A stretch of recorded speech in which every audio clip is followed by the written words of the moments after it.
Tisíc holandských tulipánov zakvitlo dnes v centre Bratislavy. A nie len to, boli tam aj ďalšie milé prekvapenia. Vyskúšať ste si mohli typické holandské jedlá, nápoje, ale aj beh v drevákoch. Úplne poprvýkrát sme mali na Slovensku typický holandský trh so všetkými vôňami, chuťami aj farbami. Veľmi som chcel predstaviť Holandsko vám Slovákom a podarilo sa to. Ľudia ochutnávajú jedlá, pivo a pýtajú sa ma, ako sa dá v Holandsku študovať či pracovať. Mnohí tam chcú ísť. Je tu strašne veľa ľudí a sú takí šťastní, takí sú spokojní. Atmosféra bola naozaj fantastická. Niektorí vyskúšali holandskú kuchyňu. Mne veľmi chutia také zrelé syry a tento bol naozaj. A skúšať sa dali aj holandské dreváky.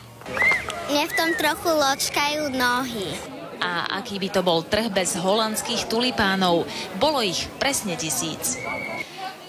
Priniesli sme oranžové, pretože je to typická farba Holandska. Ak im nedáte veľa vody, budú stále rovnako vysoké, ale rozkvitnú a vydržia vám týždeň.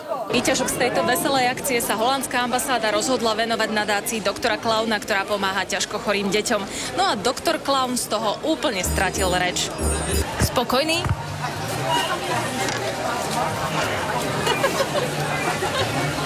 Darina Mikolášová, televízia Markíza. V športových novinách si pôjdeme zabehať na čínsky múr a uvidíte aj návrat rekordéra Phelpsa do plaveckého bazéna.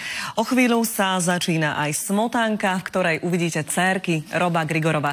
No a ja sa už pripravujem na zajtrajšiu reláciu Na telo. V diskusii sa stretnú podpredseda SDK UDS Eduard Kukan a podpredseda Smeru Dušan Čaplovič. Tak dovidenia zajtra.